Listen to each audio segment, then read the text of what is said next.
Hello everyone, welcome back to Yasmin Syed official. आज हम start करने जा रहे हैं with a new topic ECG. हमने लास्ट लेक्चर में पूरा सर्कुलेशन हमने अच्छे से समझ लिया and then we also understood cardiac cycle. Cardiac cycle क्या इंपॉर्टेंस रखता है, उसके अंदर आपको कैसे कैलकुलेट करना है। आपको कहीं पर भी ऐसे क्वेश्चन आ सकते हैं कि आपको कार्डियक आउटपुट पूछने के लिए क्वेश्चन पूछा जा सकता है कि कार्डियक आउटपुट क्या होगा, और वहां पर आपको जो है लगभग स्ट्रोक वॉल्यूम बताया हुआ रहेगा and also your heart rate क्या है वो बताया हुआ रहेगा। तो you can easily calculate this your cardiac output. ये फॉर्मूला आपको हमेशा याद रखना है, stroke volume multiply by heart rate is your cardiac output. Cardiac output is the total amount of blood that has been pumped by ventricles in 1 minute. In 1 minute कितना blood होता है pump, that is your cardiac output. तो उसके लिए आपको at least एक cardiac cycle में कितना ब्लड पंप हो रहा है वो पता होना चाहिए, that is what we call as stroke volume. वो अगर आपको पता रहेगा एंड नेक्स्टली कितने हार्ट रेट हो रहे हैं, क्या हार्ट रेट है उसका, पर मिनट कितने बीट्स हो रहे हैं, अगर वो पता रहेगा then we can easily calculate cardiac output. ठीक है, तो इस तरह के क्वेश्चंस बन सकते हैं जहां से प्रोबेबल क्वेश्चंस होते हैं, उसको हम अलग से प्रैक्टिस करते हैं। एंड वेरी इंपॉर्टेंटली मैं आप लोग को बता देती हूँ, पीवाईक्यूज ये जो है हमारा पूरा सेशन चलता है on YouTube which is for free.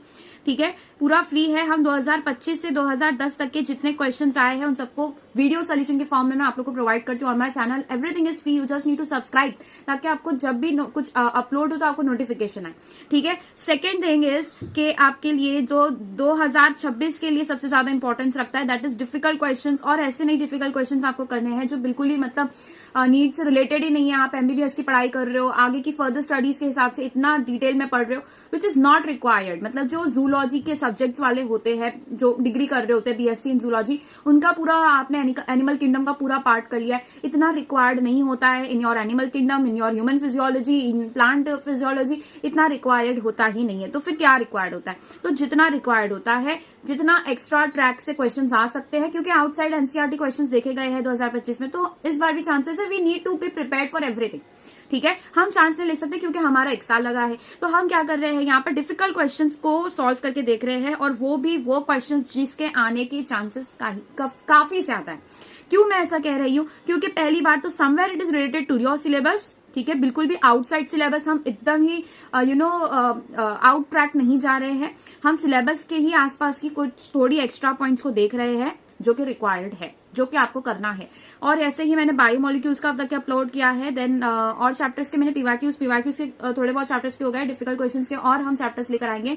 I just want to know your side, मतलब आपका फीडबैक क्या है इस पर। ऐसे अगर क्वेश्चन और चाहिए रहेंगे तो let me know in the comment section, ताकि मैं आप लोग को वो ज्यादा ज्यादा प्रोवाइड कर सकूं। ठीक है, so will start with the first lecture with the today's lecture that is your ECG. अब ईसीजी के अंदर आपको क्या करना होता है, ईसीजी होता क्या है बेसिकली। तो ईसीजी के अंदर सबसे पहला जो डाउट आप लोग को आता है वो होता है इलेक्ट्रो, ये तो सबको पता होता है, इलेक्ट्रोकार्डियोग्राफ। और दूसरा होता है इलेक्ट्रोकार्डियोग्राफ, और दूसरा होता है इलेक्ट्रोकार्डियोग्राम। इलेक्ट्रोकार्डियोग्राम। अब नाम सुन के ऐसा लगता है कि इलेक्ट्रोकार्डियोग्राम ये कोई मशीन है और इलेक्ट्रोकार्डियोग्राफ ये कोई ग्राफ होगा, इसीलिए इलेक्ट्रोकार्डियोग्राफ बोला गया है। इलेक्ट्रोकार्डियोग्राफ के अंदर ग्राफ आ रहा है इसीलिए इसको ग्राफ बोला गया है, और इलेक्ट्रोकार्डियोग्राम ये थोड़ा ग्राफ के जैसा सिमिलर वर्ड नहीं लग रहा है तो इसको मशीन बोला गया है, जबकि है एकदम ऑपोजिट।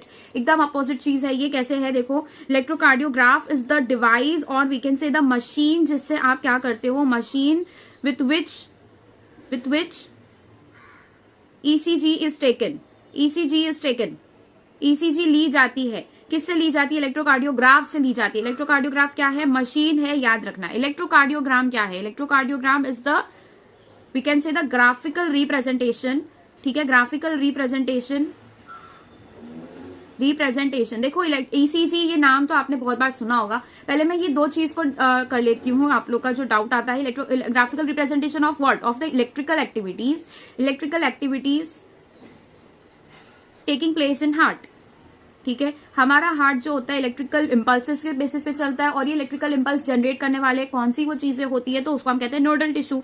ये मैं फिर से आप लोग को अलग से रिवाइज करवा रही हूँ। ठीक है, नोडल टिश्यू के अंदर आपका ऐसे नोड आ जाता है और आपका एवी नोड आ जाता है, एवी बंडल आ जाते हैं, बंडल ऑफ हिस आ जाता है, एंड फाइनली पर्किंजी फाइबर्स आ जाते हैं। ये सारे मिला के आपका नोडल टिश्यू बनाते हैं। मैं करेक्ट, आप लोग मुझे कमेंट में बताओ आपको ये सब चीजें समझ में आ रही है, नहीं समझ में आ रही है तो प्रीवियस लेक्चर्स में देखो, जो पूरा ये प्लेलिस्ट देख रहे होंगे उनको ये बहुत अच्छे समझ में आ रहा होगा, ठीक है। तो इलेक्ट्रिकल एक्टिविटीज जिसके अंदर हम रिकॉर्ड कर रहे होते हैं उसे हम कहते हैं इलेक्ट्रोकार्डियोग्राफ। और जो इलेक्ट्रिकल एक्टिविटीज रिकॉर्ड हुई हमें मिलती है as a graphical representation, graph के फॉर्म में हमें मिलती है कि इलेक्ट्रिकल एक्टिविटीज कैसी चल रही है, उसे हम कहते हैं इलेक्ट्रोकार्डियोग्राम। समझ में आ गया। अब यहाँ पर मैंने क्या बताया, machine with which ECG is taken, तो ईसीजी मैंने यहाँ पे लगाया है। ईसीजी यहाँ पर क्या हो जाएगा, वही ग्राफिकल रिप्रेजेंटेशन जो हमें चाहिए, वो ग्राफिकल रिप्रेजेंटेशन को लेने वाली जो चीज होती है उसको हम कहते हैं इलेक्ट्रोकार्डियोग्राफ। तो ये ईसीजी क्या है, ईसीजी इलेक्ट्रोकार्डियोग्राफ है या इलेक्ट्रोकार्डियोग्राम है, ईसीजी इज इलेक्ट्रोकार्डियोग्राम। ये चीज आपको 100% क्लियर रखनी है। ईसीजी का फुल फॉर्म क्या है, इलेक्ट्रोकार्डियोग्राम। हम ईसीजी लेते हैं, ईसीजी से नहीं लेते हैं, हम क्या करते हैं, ईसीजी लेते हैं कोई भी पेशेंट का, मतलब हम उनका इलेक्ट्रोकार्डियोग्राम ले रहे हैं, ठीक है। हम ईसीजी के थ्रू नहीं लेते। अगर हम ऐसा वर्ड यूज करते हैं कि हम ईसीजी के थ्रू लेते हैं, दैट मीन्स व्हाट, कि ईसीजी के थ्रू मतलब यहाँ पर हो जाएगा डिवाइस की तरह यूज किया जा रहा है इस वर्ड को, ईसीजी इस वर्ड को यहाँ पर डिवाइस की तरह यूज किया जा रहा है। लेकिन हम क्या कह रहे हैं कि हम पेशेंट का ईसीजी लेंगे, दैट मीन्स पेशेंट का डिवाइस नहीं लेंगे, हम पेशेंट का ग्राफिकल रिप्रेजेंटेशन लेंगे। समझ आई ये चीज, ग्राफिकल रिप्रेजेंटेशन हम जो लेते हैं दैट इज योर इलेक्ट्रोकार्डियोग्राम, और उसी को हम शॉर्ट फॉर्म में ईसीजी कहते हैं। मैं आप लोग से बहुत बहुत सीरियस होके ये रिक्वेस्ट कर रही हूँ, क्वेश्चन आप लोग को बहुत इजी पूछा जाता है, ईसीजी का फुल फॉर्म बताओ।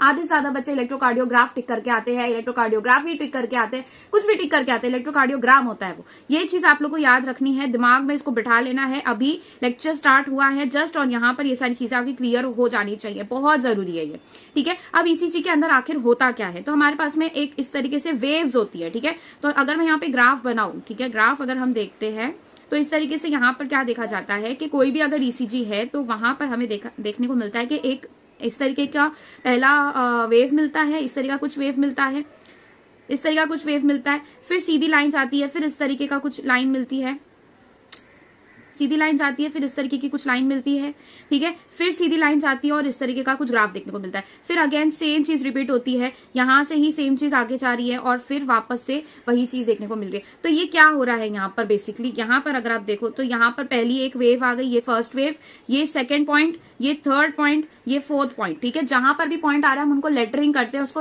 मतलब वी कैन से उसको अल्फाबेट से डिनोट करते हैं, ठीक है। हम इसको डिनोट करेंगे, 4 हो गया। अभी नेक्स्ट आ जाता है 5 पॉइंट। अब इसको हम क्या नेम करते हैं वो देख लो जल्दी जल्दी। फर्स्ट वाला जो है that is your P wave, इसको हम वेव के फॉर्म में याद रखते हैं, ठीक है। फिर आती है second wave, that is your QRS wave, ठीक है, क्यूआरएस वेव, ठीक है, क्यूआरएस वेव। तो यहाँ पर क्यू आ गया, सेकंड पर Q, R is your peak और एस ये हो गई, तो क्यू आर एस वेव एक हो जाती है, एक पी वेव हो जाती है। वेव कितनी है यहाँ पर, टी वेव एक देखी जाती है, टी वेव 3 वेव देखी जाती है। और पीक्स कितने देखे जाते हैं, पीक्स कितने देखे जाते हैं, तो this is 1 peak, this is second peak and this is third peak. 3 peaks देखे जाते हैं, पी का एक पीक होता है, आर का एक पीक होता है और टी का एक पीक होता है। अभी हमने जो है कार्डियक साइकिल के अंदर क्या क्या चीजें पढ़ी है। अब इसके पहले मैं आप लोग को थोड़ा सा डीपोलराइजेशन और रीपोलराइजेशन के बारे में बताती हूँ। इलेक्ट्रिकल इंपल्सेस जो होते हैं, जो हमारे हार्ट के अंदर चलते रहते हैं, इलेक्ट्रिकल इंपल्सेस सब जगह 2 तरीके के ही होते हैं, 2 तरीके के देखे जाते हैं। एक तो हो जाता है आपका डीपोलराइजेशन, डीपोलराइजेशन, और एक हो जाता है रीपोलराइजेशन, रीपोलराइजेशन। मतलब क्या हो रहा है यहाँ पर देखो, डीपोलराइजेशन के अंदर जो 2 मतलब मसल्स जो है, ठीक है, हमारे जो हार्ट है वो क्या है, एक तरीके का मसल से बना हुआ है, राइट। तो क्या है, वो एक मसल का टिश्यू है। तो वहां पर क्या हो रहा है, मसल को जब भी आपको एक्साइटेड करना है, मसल की इलेक्ट्रिकल इंपल्सेस क्यों होते हैं, ताकि हम मसल्स को एक्साइटेड कर सके। एक्साइटेड होंगे तो फिर आगे क्या जाके होगा, उनका कॉन्ट्रैक्शन होगा। तो हमें एक्साइटेड करना है तो वो कैसे हो सकता है, मैं बहुत माइन्यूट लेवल पे जाके आप लोग को ये चीज समझा रही हूँ ताकि आप लोग का कंसेप्ट क्लियर हो। क्या होता है यहाँ पर देखो, डीपोलराइजेशन के अंदर जो मसल सेल है, ठीक है, यहाँ पर कुछ इसके क्या होते हैं, we can say negative charges होते हैं और यहाँ पर पॉजिटिव चार्जेस होते हैं, ठीक है। तो इस तरीके से जितने बाहर है उतने ही अंदर होते हैं, लेकिन ये अंदर वाला पार्ट है, ठीक है, this is inside, this is outside, ठीक है। इस तरीके से हम ऐसा इमेजिन कर रहे हैं कि इस तरीके का जो है चार्जेस का देखा जाता है। ये कैसा है, न्यूट्रल है, न्यूट्रल है मतलब कैसा हो गया है, ये बिल्कुल नॉर्मल चल रहा है, अपने रिलैक्स स्टेट में है, ठीक है, रिलैक्स स्टेट में है, क्योंकि जितने चार्जेस अंदर है उतने चार्जेस बाहर है, इक्वल न्यूट्रलिटी में है, इक्विलिब्रियम में है, समझ में आया। अब क्या होगा यहाँ पर, यहाँ की पॉजिटिव चार्जेस बढ़ने लगेंगे, यहाँ के पॉजिटिव चार्जेस बढ़ने लगेंगे। दैट मीन्स कि ये नेगेटिव, यहाँ पर क्या हो गया, बेसिकली पॉजिटिव चार्जेस बढ़ चुके हैं और अब नेगेटिव चार्जेस क्या हो गए हैं, कम हो गए। मतलब यहाँ पर अभी इन अनइक्विलिब्रियम आ गया है, अनइक्विलिब्रियम आ गया है। अब इस वजह से क्या होता है कि हमें क्या करना पड़ेगा, इसको अगर आपको क्या करना है, बैलेंस करना है। यहाँ पर पॉजिटिव चार्जेस ज्यादा आ गए हैं, राइट, तो यहाँ के नेगेटिव को बाहर लेके जाना पड़ेगा। तो ये नेगेटिव जितने भी चार्जेस होते हैं वो बाहर चले जाएंगे, तो उससे क्या होगा, यहाँ पर थोड़ा सा बैलेंस होगा, क्योंकि पॉजिटिव अंदर बढ़ गया है और अगर हम पॉजिटिव को बाहर नहीं देख सकते, यहाँ के पॉजिटिव जो बढ़ गए इसको बाहर नहीं छोड़ सकते, तो बाहर के जो अंदर के जो नेगेटिव है उनको तो बाहर छोड़ सकते हैं, राइट। तो हम अंदर के नेगेटिव को बाहर लेकर जाएंगे, ठीक है। और यहाँ पर क्या होगा, फिर यहाँ पर भी नेगेटिविटी बढ़ती जाएगी और यहाँ पर जो पॉजिटिविटी आई है, यहाँ पर जो पॉजिटिव चार्जेस एक्स्ट्रा आए हैं वो यहाँ के नेगेटिव चार्जेस से ठीक है बैलेंस हो जाएंगे। समझ में आई चीजें। मतलब यहाँ पर क्या हो रहा है बेसिकली कि ये दो अगर सेगमेंट है, बाहर की तरफ पॉजिटिव चार्ज है, अंदर की तरफ नेगेटिव चार्ज है, लेकिन अगर यहाँ पर कोई पॉजिटिव चार्ज आ गया है तो वैसे ही यहाँ का जो नेगेटिव चार्ज रहेगा वो बाहर लेकर जाएगा। इससे हम कहते हैं डीपोलराइजेशन। जब भी इस तरीके का कुछ अनइक्विलिब्रियम देखा जाता है उसे हम कहते हैं डीपोलराइजेशन, डीपोलराइजेशन। और जब ये पूरा जो प्रोसेस यहाँ पर हुआ है वो सब कुछ अपने अपने इक्विलिब्रियम स्टेट में वापस जाने का स्टार्ट करता है। मतलब जितने बाहर पॉजिटिव है उतनी ही अंदर नेगेटिव है। मतलब ये इक्विलिब्रियम फॉर्म होना जब चालू होता है, एक्स्ट्रा चार्जेस अपने अपनी जगह पर जाना स्टार्ट करते हैं, तब हम उसे कहते हैं रीपोलराइजेशन। तो रीपोलराइजेशन में बेसिकली क्या हो रहा है, वी कैन से इक्विलिब्रियम वापस मेंटेन हो रहा है। इक्विलिब्रियम क्या हो रहा है, वापस मेंटेन होता है, इक्विलिब्रियम मेंटेन होना चालू होता है, उसे हम कहते हैं रीपोलराइजेशन। रीपोलराइजेशन के अंदर क्या हो रहे हैं, दोनों जगह चार्जेस बैलेंस हो रहे हैं। डीपोलराइजेशन के अंदर दोनों साइड में चार्जेस क्या हो रहे हैं, इम्बैलेंस फॉर्म में प्रेजेंट है। अब इससे होता क्या है कि यहाँ पर इम्बैलेंस अगर आपने कोई भी चीज कर दी, मतलब वहां पर क्या होगा, कोई भी तरीके का मूवमेंट होगा।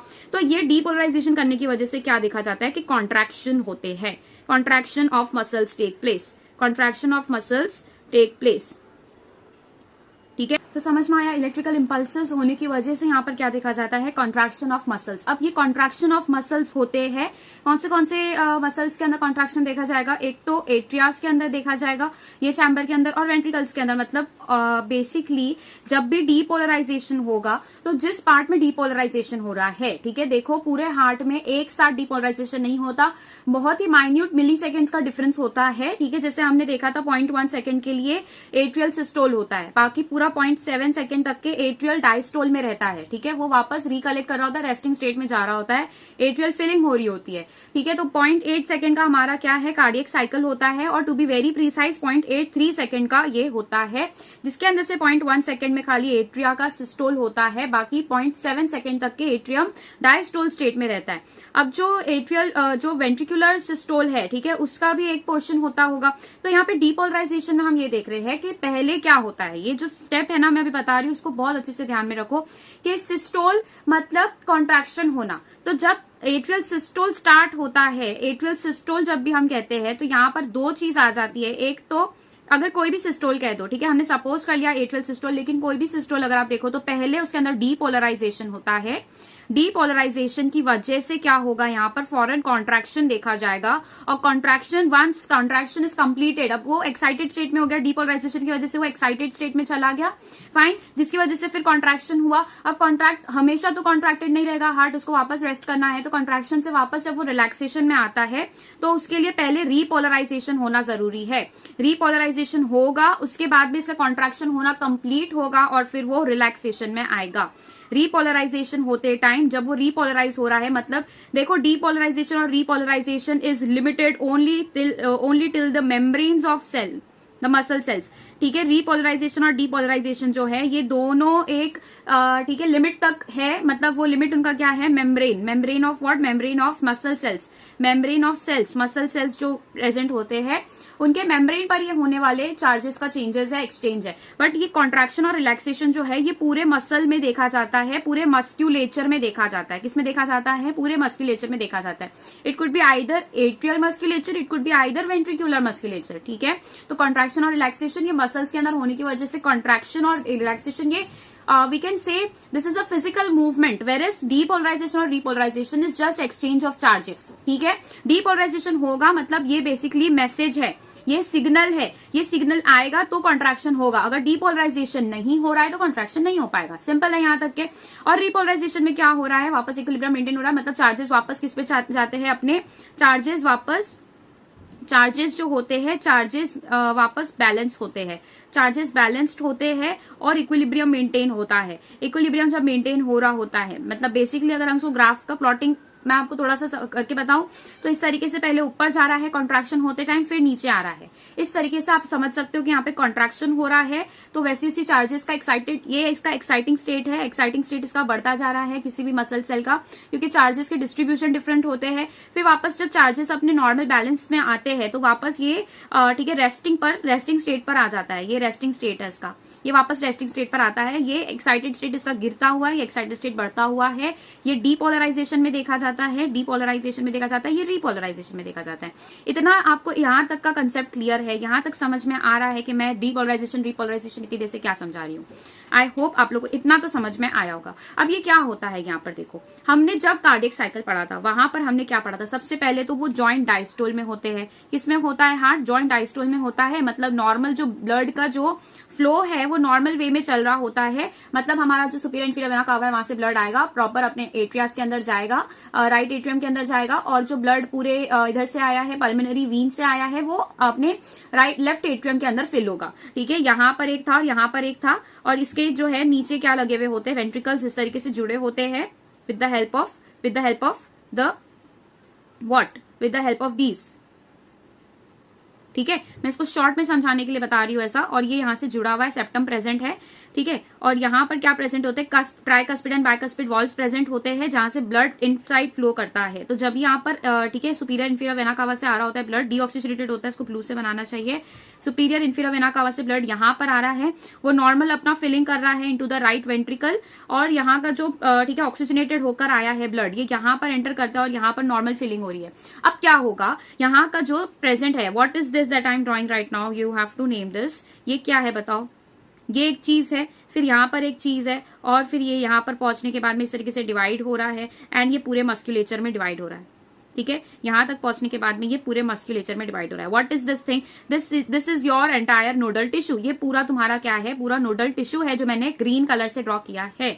तो सबसे पहला जो है ये सिग्नल जाता है फ्रॉम दिस SA नोड, जिसको हम कहते हैं साइनो एट्रियल नोड, जिसको हमने पेस मेकर भी कहा था। As per your NCERT this is your pacemaker. तो यहां से सिग्नल्स जाते हैं, और यहां पर सबसे पहला क्या होता है, सबसे पहला डीपोलराइजेशन यहां पर देखा जाता है, डीपोलराइजेशन देखा जाता है। क्लियर है, यहां तक डीपोलराइजेशन यहां पर हुआ। अब डीपोलराइजेशन पहले हुआ, उसके बाद में कॉन्ट्रैक्शन ऑफ मसल जाएंगे। तो जैसे ही डीपोलराइजेशन होता है उस वजह से आपकी ईसीजी पे जो सबसे पहली वेव देखी जाती है, that is your this wave, and that is your P wave, जिसको हमने क्या नाम दे दिया, P wave. This is your P wave. ठीक है, अब पी वेव के बाद में क्या होता है, अब नॉर्मल आपका ठीक है डीपोलराइजेशन हो गया, फिर अपने हार्ट के अंदर हमारे कॉन्ट्रैक्शंस देखे जाते हैं, जहां पर ये एट्रियम जो होता है ये कॉन्ट्रैक्ट करता है, और यहाँ से 30% फिलिंग ऑफ ब्लड इंक्रीज हो जाता है इनटू द वेंट्रिकल्स। ठीक है, 30% रेट से इंक्रीज हो जाएगा ब्लड का फ्लो होना, और कॉन्ट्रैक्ट हुआ इसलिए राइट, क्योंकि प्रेशर इंक्रीज हो गया तो ब्लड फ्लो भी ज्यादा होगा, रेट बढ़ जाएगा, 30% से इंक्रीज होगा, वेंट्रिकल्स फिल हो जाएंगे, दोनों ही वेंट्रिकल्स ब्लड से फिल हो जाएंगे। अब वेंट्रिकल के अंदर क्या होना है, वेंट्रिकल का कॉन्ट्रैक्शन होना जरूरी है। तो यहाँ पर एट्रियल सिस्टोल देखा गया। ये कब देखा गया, जब यहाँ पी वेव क्या डिनोट करता है, डीपोलराइजेशन। देखो मैं यहाँ पर सही से लिखती हूँ, this is your P wave, और पी वेव क्या डिनोट करता है, this is P wave, and P wave denotes depolarization of atrias. एट्रियास में डीपोलराइजेशन होगा because of what, SA node की वजह से होता है। ये किसकी वजह से होता है, SA नोड की वजह से। अब आगे क्या देखा जाता है कि वेंट्रिकल्स कॉन्ट्रैक्ट करते हैं, तो वेंट्रिकल्स इस तरीके से कॉन्ट्रैक्ट करते हुए दिखाई देते हैं। और वेंट्रिकल्स को कॉन्ट्रैक्ट जब होता है, ठीक है, वेंट्रिकल्स जब कॉन्ट्रैक्ट करती है तो वेंट्रिकल्स का contraction is not equal to atrium का कॉन्ट्रैक्शन। एट्रियम जितने स्पीड में या फिर जितने स्ट्रेंथ से कॉन्ट्रैक्ट करती है उससे कहीं ज्यादा वेंट्रिकल्स के अंदर स्ट्रॉन्ग कॉन्ट्रैक्शन देखा जाता है। ऐसा क्यों देखा जाता है, इसका रीजन मैंने पिछली बार भी बताया था। और वहां की जो मस्कुलेचर होती है वो भी थिक बैंड होता है, वहां का जो मसल होता है वो थिक वॉल होती है, वेंट्रिकल्स की वॉल थिक होती है। पहला रीजन इसका सबसे ज्यादा इंपॉर्टेंट, जब भी हम इसके बारे में बात कर रहे होते हैं वेंट्रिकल्स के बारे में, तो ये इसलिए है क्योंकि वेंट्रिकल्स को ब्लड को पुश करके पंप करके आगे थ्रू आउट द बॉडी भेजना है और दूर स्पेसेस तक पहुंचाना है, दूर टारगेट से उनके। ठीक है, एट्रियम का टारगेट सिर्फ वेंट्रिकल्स तक पहुंचाना है। वेंट्रिकल्स का जो ब्लड है उसका टारगेट है कि वो पल्मोनरी आर्टरी तक भी पहुंचाए और अपने आयोटा तक भी पहुंचाए, ठीक है। तो यहाँ पर क्या होता है, स्ट्रॉन्ग कॉन्ट्रैक्शन देखा जाता है और इसी वजह से ग्राफ में भी हमें ये वाला जो एक पीक है, इस तरीके का जो एक पीक होता है, एक बड़ा ही पीक आता है, नॉट लाइक दिस। एक पीक जो आता है इस तरीके से बड़ा देखा जाता है, बाकी जो दूसरा आता है वो इस तरीके से छोटा रहता है। तो ये पी वेव था आपका, दिस इज पी के बाद में Q R S, this is your S. तो ये क्यू हो गया, ये आर हो गया और एस हो गया। इसको हम कहते हैं क्यू आर एस कॉम्प्लेक्स। क्या कहते हैं हम इसे, क्यू आर एस कॉम्प्लेक्स। अब दूसरी चीज आ जाती है, that is your Q R S complex, ठीक है। क्यू आर एस कॉम्प्लेक्स के अंदर बेसिकली क्या हो रहा है देखो, ठीक है, पी वेव, ठीक है। अब एट्रियम का सिस्टोल हुआ, उसके बाद में हमने क्या देखा था कि एट्रियम का सिस्टोल हुआ, कॉन्ट्रैक्शन हुआ, ब्लड वहां पर गया। अब एट्रियम का डायस्टोल चालू हो चुका है, एट्रियम का डायस्टोल चालू हो चुका है, बट उसके साथ ही दूसरी चीज जो कोइंसाइड कर रही है वो है वेंट्रिकल का सिस्टोल, क्योंकि एट्रियम जब डायस्टोल पे सिस्टोल पे गया है और सिस्टोल खत्म हुआ है तो वेंट्रिकल्स का भी सिस्टोल होना जरूरी है, नहीं तो ज्यादा ब्लड किसके अंदर चला जाएगा, वेंट्रिकल्स के अंदर। और जो वाल्व्स है वो ठीक है गलत तरीके से काम कर सकती है, राइट। वो जो ट्राइकस्पिड बाइकस्पिड वाल्व्स है, अगर वहां पर ब्लड अगर आगे फ्लो नहीं हुआ सेमिलुनार वाल्व्स के थ्रू, तो जो ऊपर की ट्राइकस्पिड बाइकस्पिड वाल्व है वहां पर ठीक है बैकवर्ड फ्लो हो सकता है। तो इसलिए वेंट्रिकल्स का कॉन्ट्रैक्ट होना जरूरी है। वेंट्रिकल्स कॉन्ट्रैक्ट करेगी तो सेमिलुनार वाल्व्स ओपन होगी और सेमिलुनार वाल्व से फिर आगे तरफ ब्लड मूव करेगा, ठीक है। समझ में आ रहा है आप लोग को ये सब चीजें। तो यहाँ ये मैंने पिछले लेक्चर में पूरा बताया है कि हार्ट कैसे काम करता है, वो सर्कुलेशन आपको जाके देखना चाहिए एक बार, ठीक है। अब पी वेव हो गया, अभी क्यू आर एस वेव हम देख रहे थे। क्यू आर एस जो है इसके अंदर क्या होता है, क्यू आर एस कॉम्प्लेक्स इसको हम कहते हैं, not really wave, it is a complex क्योंकि 3 पॉइंट से मिलकर बना है। क्यू आर एस कॉम्प्लेक्स में वेंट्रिकल का सिस्टोल होता है, वेंट्रिक्यूलर सिस्टोल, ठीक है। क्यूआरएस कॉम्प्लेक्स में वेंट्रिकुलर सिस्टोल ये देखा जाता है, ऐसा जरूरी नहीं है, ठीक है। ये मिस्टेक नहीं करो आप। क्यूआरएस कॉम्प्लेक्स के अंदर जो है क्या देखा जाता है, डीपोलराइजेशन ऑफ वेंट्रिकल्स देखा जाता है। ये क्योंकि हम क्या देख रहे हैं यहाँ पर, basically we are looking at the charge exchange of electrical activity of the heart. हम इलेक्ट्रिकल एक्टिविटी देख रहे हैं, फिजिकल एक्टिविटी नहीं देख रहे। तो इलेक्ट्रिकल एक्टिविटी में कॉन्ट्रैक्शन और रिलैक्सेशन इस तरीके से आप को रिलेट तो कर सकते हो, लेकिन this is not really equal to each other, ठीक है। दोनों ही बहुत अलग चीज है। रिलैक्सेशन और कॉन्ट्रैक्शन ये फिजिकल मूवमेंट्स है हार्ट के, whereas डीपोलराइजेशन और रिपोलराइजेशन ये इलेक्ट्रिकल एक्टिविटी से रिलेटेड है। कंसेप्ट को बिल्कुल गलत मत करो। यहाँ पर क्यूआरएस कॉम्प्लेक्स जो बनकर आया है, दिस इज नॉट कितना आपका हार्ट कितना कॉन्ट्रैक्ट हुआ है, ये डिनोट करता है कि हार्ट के इलेक्ट्रिकल इंपल्सेस प्रॉपर काम कर रहे हैं क्या। हार्ट के इलेक्ट्रिकल इंपल्सेस कहाँ से बनकर आते हैं, तो that is from your AV node, atrioventricular node, atrioventricular bundle, bundle of His और परकिंजी फाइबर्स। ये सारे जो है मिलके आपके वेंट्रिकल्स को कॉन्ट्रैक्ट कर रहे होते हैं। ये पूरा नोडल टिश्यू रिस्पॉन्सिबल होता है पूरे हार्ट के मस्कुलेचर के लिए और कंट्रैक्शन का, क्योंकि ये इलेक्ट्रिकल इंपल्सेस को आगे भेजता है। तो एवी नोड यहाँ पर काम कर रहा है और जिसकी वजह से अब इस वजह से एज अ रिजल्ट आपको क्या देखने को मिलेगा, वेंट्रिक्यूलर सिस्टोल देखने को मिलेगा। एज अ रिजल्ट आपको वेंट्रिकुलर सिस्टोल देखने को मिलेगा। क्लियर है। अब वेंट्रिकुलर सिस्टोल क्यों हुआ, because of the depolarisation of ventricles, ठीक है। अच्छा, अब यहाँ पर क्वेश्चन ये आता है कि एट्रियम का सिस्टोल हमने देख लिया, एट्रियल का सिस्टोल देख लिया, मतलब डीपोलराइजेशन ऑफ एट्रियास देख लिया, डीपोलराइजेशन ऑफ वेंट्रिकल्स देख लिए, लेकिन हमने तो देखा था कि एट्रियल सिस्टोल के बाद डायस्टोल आता है। तो डायस्टोल यहाँ पर कहाँ डिनोट किया हुआ है। एट्रियल डायस्टोल जो होता है वो इतना कम इलेक्ट्रिकल इंपल्सेस उसके इतने कम होते हैं, इतने कम पोटेंशियल पर वो चल रहा होता है कि उसको मतलब बेसिकली वो ग्राफ पर प्लॉट होता नहीं है या हो नहीं सकता है। इतना कम उसका इलेक्ट्रिकल इंपल्स होता है कि वो ग्राफ पे प्लॉट नहीं किया जा सकता। मतलब ये वेव भी प्लॉट की जा सकती है, ये वेव भी की जा सकती है, बट वो इतना माइनर सा होता है कि वो इसके ऊपर प्लॉट नहीं किया जाता है, ठीक है। मिलता ही नहीं है वो ग्राफ के ऊपर, ठीक है। अब नेक्स्ट जो मिलता है हमें, that is basically your T wave. अब ये टी वेव कैसे बनती है, इस तरीके से जाते जाते इस तरीके की टी वेव देखी जाती है, this is your T wave, ठीक है। अब नेक्स्ट पॉइंट आ जाता है कि टी वेव क्या है। जो आपकी टी वेव है, बेसिकली हमारे हार्ट को हमने वेंट्रिकल्स को हमने डिपोलराइज कर दिया, उसकी वजह से हार्ट जो है कॉन्ट्रैक्ट हुआ, ठीक है। अब कॉन्ट्रैक्ट होना बंद हो रहा है और जो हार्ट बेसिकली डिपोलराइजेशन के बाद रीपोलराइजेशन चालू हो जाएगा। तो जो टी वेव है वो रीपोलराइजेशन डिनोट करती है, किसका, वेंट्रिकल्स का। तो वेंट्रिकल्स का रीपोलराइजेशन प्रॉपरली प्रोमिनेंटली दिखाई देता है, एट्रियल्स का रीपोलराइजेशन दिखाई नहीं देता। रीपोलराइजेशन ग्राफ पे किसका किसका दिखाई देता है, रीपोलराइजेशन ऑन ग्राफ किसका किसका दिखाई देता है, वेंट्रिकल्स का भी दिखाई देता है, ठीक है, रीपोलराइजेशन जो है वो सिर्फ वेंट्रिकल का दिखाई देता है, और डीपोलराइजेशन जो है वो वेंट्रिकल्स का भी दिखाई देता है और एट्रियम का भी दिखाई देता है। क्लियर, समझ में आ गया आप लोगों को यहाँ तक कि यहाँ पर सिर्फ वेंट्रिकल्स का रीपोलराइजेशन देखा जाता है ग्राफ पे, और ठीक है, वेंट्रिकल्स और आर्टरीज और एट्रियास दोनों का ही रीपोलराइजेशन देखा जाता है। ठीक है, डीपोलराइजेशन एट्रियास का नहीं मिलता। तो रीपोलराइजेशन हो रहा है वेंट्रिकल्स का। अब यहाँ पर क्या होता है कि जब रीपोलराइजेशन होने लगता है तो टी वेव से हमें ये समझ में आ जाता है कि यहाँ पर रीपोलराइजेशन स्टार्ट हुआ। मतलब रीपोलराइजेशन स्टार्ट हुआ मतलब तभी भी जो मसल्स थी वेंट्रिकल का, जो मस्क्यूलेचर था, वो अपने कॉन्ट्रैक्शन मोड पर ही था। This is very important thing कि यहाँ पर ये खत्म हो गया, ये क्यूआरएस कॉम्प्लेक्स, अब हार्ट जो है वो नॉर्मल अपने में आ जाएगा। नहीं, डीपोलराइजेशन के बाद में कॉन्ट्रैक्ट होगा और हार्ट यहाँ पर जो वेंट्रिकल्स है वो यहाँ पर भी कॉन्ट्रैक्ट ही हो रहे थे। टी वेव के एंड में जो है कॉन्ट्रैक्शन खत्म होता है और रिलैक्सेशन होने लगता है वेंट्रिकल्स का। तो दैट इज वाई आपकी एनसीईआरटी में ये लाइन दी है क्या, end of T wave, this is very important, end of T wave represents what, बताओ अभी। एंड ऑफ टी वेव्स के बाद में क्या आ जाएगा, वेंट्रिकल का रीपोलराइजेशन खत्म हो गया है, मतलब वेंट्रिकुलर सिस्टोल खत्म हुआ है, मतलब सिस्टोल एंड हुआ है। एंड ऑफ सिस्टोल मिलता है, एंड ऑफ डायस्टोल नहीं मिलता है। रीपोलराइजेशन के बाद में डायस्टोल चालू होता है, बट रीपोलराइजेशन के बाद में हम ये कह सकते हैं कि सिस्टोल एंड हुआ और डायस्टोल चालू हुआ। रीपोलराइजेशन के टाइम डायस्टोल हो रहा है क्या, नहीं। रीपोलराइजेशन के टाइम सिस्टोल ही चल रहा है क्या, यस। टी वेव के बाद में, टी वेव खत्म होने के बाद में सिस्टोल एंड होता है, यस। टी वेव के बाद में डायस्टोल चालू होता है, यस। टी वेव के दौरान डायस्टोल हो रहा है क्या, नहीं। ये चीजों को आप बार बार देखो। आप थोड़ा इलेक्ट्रिकल एक्टिविटी को ग्राफिकल वे में और दूसरा एनिमेशन वे में अगर आप यूट्यूब पे सर्च करके देख सकते हो तो वेल एंड गुड। अभी हम क्या करते हैं, सबसे पहले रीड कर लेते हैं क्या बताया। इलेक्ट्रोकार्डियोग्राम, सबसे पहले इलेक्ट्रोकार्डियोग्राम ये क्या है। Electrocardiogram is the graphical representation. Electrocardiogram जो है ये ग्राफिकल रिप्रेजेंटेशन है, याद रखो। ठीक है, यहाँ पर थोड़ा उल्टा है, ग्राम जो है आपका ग्राफिकल रिप्रेजेंटेशन है, और इलेक्ट्रोकार्डियोग्राफ, ग्राफ के अंदर वर्ड ग्राफ आ रहा है मतलब वहां पर ग्राफ प्रेजेंट नहीं होगा। इलेक्ट्रोकार्डियोग्राम के अंदर ग्राफ वर्ड नहीं है, ग्राम प्रेजेंट है, मतलब इसके अंदर ग्राफ प्रेजेंट होगा।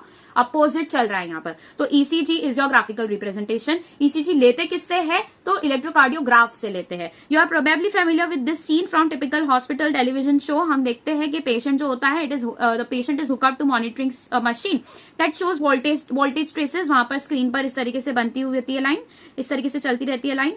ठीक है, और हम देखते हैं साउंड आती है पी पी पी पी पी as the patient goes into cardiac arrest. फिर क्या होता है लास्ट में, पी ऐसे करके आवाज बंद होती है। तो ये जब चल रही है, जब तक ये चल रही है तब तक आवाज आ रही है। जब ये आवाज आना बंद होती है, स्ट्रेट लाइन हो जाती है, मतलब हार्ट की इलेक्ट्रिकल एक्टिविटी चलना बंद हो गई है। समझ आई चीज। हार्ट की इलेक्ट्रिकल एक्टिविटी को डिनोट करने के लिए, सिग्नलाइज करने के लिए ग्राफ बना है। अगर किसी की हार्ट की एक्टिविटी बंद हो चुकी है तो लाइन नहीं बन सकती ना, यहाँ पर लाइन बन ही नहीं सकती, सीधी लाइन हो जाती है वो। ठीक है, उससे ही हम क्या कहते हैं, दिस टाइप ऑफ मशीन, ये मशीन को हम क्या कहते हैं, electrocardiograph. This is very important, मैं कितना एम्फेसिस करूं इस पर, दिस इज वेरी इंपॉर्टेंट। ठीक है, दूसरी चीज आ जाती है यहाँ पर कि इलेक्ट्रोकार्डियोग्राफ क्या है, it is the machine, it is used to obtain an electrocardiogram. Electrocardiogram क्या है, इलेक्ट्रोकार्डियोग्राम ईसीजी है। ईसीजी क्या है, अब इसको देखो, ईसीजी क्या है, it is the graphical representation of the electrical activity of the heart. Graphical representation of the electrical activity का ग्राफिकल रिप्रेजेंटेशन है of the heart during a cardiac cycle. हम कार्डियक साइकिल के अंदर सिस्टोल और diastole देखते हैं, joint diastole देखते हैं, वही सब यहाँ पर मिलता है in electrical activity in graphical format. ठीक है, to obtain a standard ECG, standard ECG क्या होता है बेसिकली, विच इज हम स्टैंडर्ड ईसीजी इसे भी मान सकते हैं, this is your standard ECG. ठीक है, नॉर्मली आइडियली हम इस तरीके का ईसीजी, ठीक है, देखते हैं। ठीक है, तो ये हमारा सबसे बेसिक वाला है। To obtain a standard ECG, सबसे पहले पेशेंट कैसे क्या प्रोसीजर होता है, तो पेशेंट को शॉर्ट में यहाँ पे बताया है कि इसके अंदर हम थ्री इलेक्ट्रिकल लीड्स लगाते हैं। क्या लगाते हैं, 3 इलेक्ट्रिकल लीड्स यहाँ पर लगाई जाती है। दोनों, ठीक है, 2 लीड हर एक रिस्ट पर लगी होती है और एक लीड आपके लेफ्ट लेग एंकल पे लगी होती है, लेफ्ट एंकल पर लगी होती है।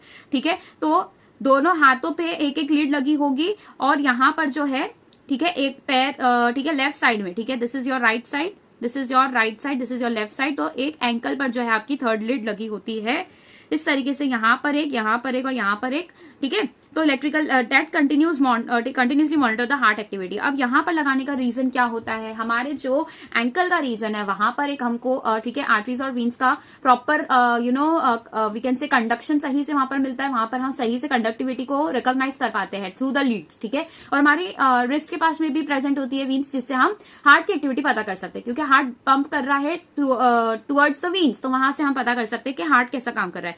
फॉर अ डिटेल्ड इवैल्यूएशन, देखो अब ये जो है ये बहुत ही बेसिक है, 3 लीड वाला बहुत बेसिक सा है, जिससे हमें सिर्फ क्या पता चल सकता है, 3 लीड वाला जो आपको यहाँ पर बताया है, इससे आपका हार्ट रेट पता चल सकता है, इससे आपका हार्ट का रिदमिया आपको पता चल सकती है, रिदम पता चल सकता है। रिदम पता करना मतलब कि हार्ट कितना फ्रीक्वेंसी पे काम कर रहा है और यूनिफॉर्म है कि नहीं, इवनली काम कर रहा है या नहीं, मतलब कहीं कहीं पर हार्ट रेट एकदम ज्यादा बढ़ रही है, फिर कम हो रही है, फिर कम हो रही है, फिर कभी कभी बढ़ रही है, फिब्रिलेशन हो रहा है क्या नहीं, ये सब चीजें। अरिदमियास मतलब प्रॉपर रिदम न होना, उसको हम अरिदमिया कहते हैं। तो ये सारी कंडीशंस हमें यहाँ से पता चल सकती है। लेकिन अगर आप लोग को डिटेल्ड इवैल्यूएशन करना है कि हर एक एट्रिया काम कैसे कर रहा है, एट्रियम के अंदर कितना इलेक्ट्रिकल इंपल्स आ रहा है, वेंट्रिकल्स के अंदर कितना आ रहा है, तो वहां पे 12 लीड्स लगाते हैं, वहां पर 12 लीड्स वाला होता है, 10 इलेक्ट्रोड यूज किए जाते हैं और हार्ट चेस्ट के ऊपर उसको लगाया जाता है, अलग अलग कलर से डिनोट करते हैं। For detailed evaluation of the heart function multiple leads are attached to the chest region, ठीक है। चेस्ट रीजन पर हम कब लगाते हैं, जब हमें डिटेल्ड एनालिसिस करना है।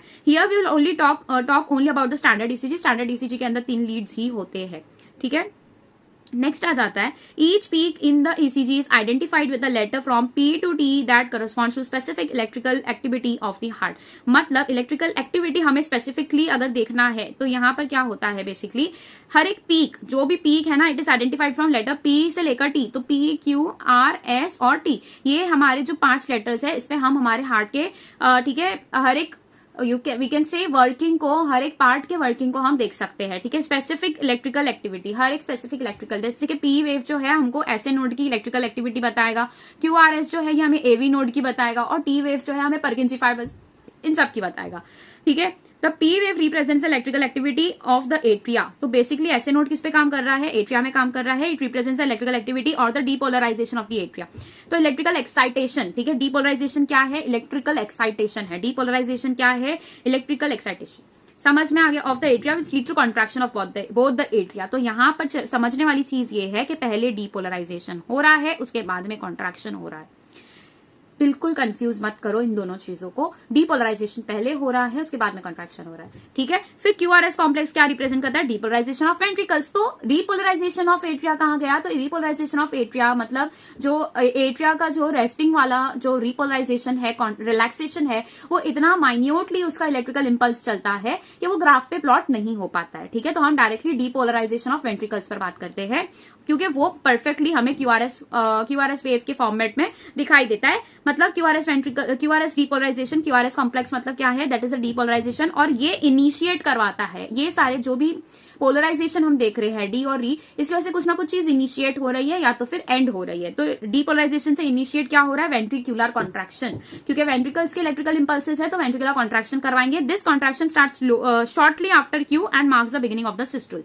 वेंट्रिकुलर सिस्टोल या फिर वेंट्रिकुलर कॉन्ट्रैक्शन कब स्टार्ट हो रहा है, आफ्टर योर टी वेव। ये टी वेव के बाद में क्या होता है, आरएस, ये जो पीक दिखाई दे रहा है, ये पूरा पीक, ये आपको क्या बताता है, वेंट्रिकुलर सिस्टोल बताता है या फिर कॉन्ट्रैक्शन बताता है। वेंट्रिकुलर कॉन्ट्रैक्शन दिखाता है मसल्स का, ठीक है। Then the T wave represents return of the ventricles from excited to normal state. मतलब क्या हो रहा है यहाँ पर, जो इनके मेम्ब्रेन से जहां पर चार्जेस के चेंजेस थे, वो वापस अपने नॉर्मल स्टेट में आ रहा है। वेंट्रिकल का मस्क्यूलेचर नॉर्मल स्टेट में आ रहा है क्या, नहीं। वेंट्रिकल का मस्क्यूलेचर जो है अभी भी कॉन्ट्रैक्टेड स्टेट में है, बस खाली चार्जेस रीपोलराइज हुए हैं। चार्जेस का रीपोलराइजेशन कंप्लीट हो जाएगा, उसके बाद में वेंट्रिकल्स का रिलैक्सेशन स्टार्ट होगा। तो रीपोलराइजेशन हो रहा है, that means the end of T wave marks the end of systole, ठीक है। रिपोलराइजेशन कंप्लीट होगा, उसके बाद में सिस्टोल कंप्लीट होगा, डायस्टोल चालू होगा, किसका, वेंट्रिकल्स का। Obviously bye counting the number. अभी यहाँ पर बताया कि हार्ट रेट आप कैसे काउंट कर सकते हो। देखो ये जो है, ये एक पूरा हमने कार्डियक साइकिल को, इस एक कार्डियक साइकिल, ठीक है, 1 cardiac cycle was plotted against the graph, 1 cardiac cycle was plotted against the graph, और वो कुछ इस तरीके का दिखाई देता है। 1 कार्डियक साइकिल इस तरीके का दिखाई देता है। तो ऐसे ही बहुत सारे बनते जाएंगे, और हर एक के अंदर हम देख सकते हैं इसी तरीके का कुछ स्ट्रक्चर देखने को मिलेगा, that will look like this यहां पर, ठीक है। इस तरीके का दिखाई देगा कुछ। तो हम यहाँ पर क्या देख सकते हैं कि जितने पीक्स आ रहे हैं ना, क्यूआरएस कॉम्प्लेक्स बहुत प्रोमिनेंटली एकदम क्लियरली दिखाई देने वाली चीज है। तो क्यूआरएस कॉम्प्लेक्स जितने बन रहे हैं उतना ही उसका हार्ट रेट है, क्योंकि उतने कार्डियक साइकिल कंप्लीट हुए, मतलब उतनी उसकी हार्ट बीट चल रही होगी और वही उसका हार्ट रेट है। तो आपके cardiac cycle is equal to heartbeat, number of cardiac cycles, we can say number of cardiac cycles कितने हो रहे हैं, that is equal to your heartbeat and that is equal to your heart rate. एक ही चीज है, ठीक है, that is equal to your heart rate. समझ में आ गया। तो हम यहाँ पर अगर हमें ये पूछता है कि हार्ट रेट बताओ, ईसीजी देखकर आप हार्ट रेट बता सकते हो। तो कैसे आप देखोगे, आप क्यूआरएस कॉम्प्लेक्स, ठीक है, जिसके अंदर आर पीक पॉइंट बन रहा है, ये पीक पॉइंट आप काउंट कर लो, ठीक है, तो आपको पता चल जाएगा कि क्या इसका हार्ट रेट चल रहा है।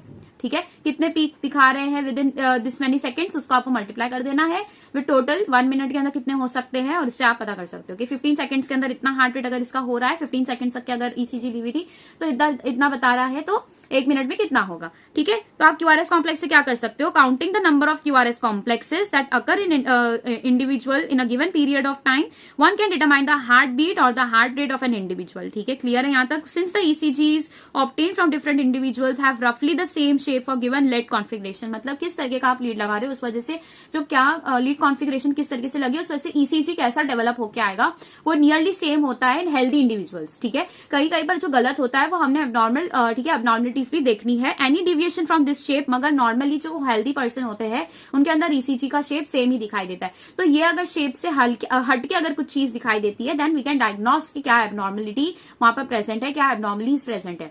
लेकिन अगर शेप सेम ही दिखाई दे रहे, सबके फ्रीक्वेंसी सेम दिखाई दे रहे, तो हम क्या देख सकते हैं कि this is a healthy ECG or the ECG of an healthy patient. ठीक है, तो this shape indicates a possible abnormality or disease. कैसे पता कर सकते हैं हम ये, through the abnormal shape or structure of the ECG, hence it is of great clinical significance. हमें अरिथमिया पता चल सकता है, हार्ट के अंदर प्रेजेंट कोई अगर मायोपैथी अगर कोई है, कोई डिजीज कंडीशन है, तो वो हम पता कर सकते हैं। ये सब कुछ हम इससे पता कर सकते हैं। आई होप आप लोग को ईसीजी समझ में आया है। अगर समझ में आया है तो वीडियो को लाइक कर देना, शेयर कर देना, कॉमेंट कर देना, and don't forget to subscribe करके रखो, बहुत जरूरी है। And I will meet you in the next video. Till then keep studying, take care, good bye.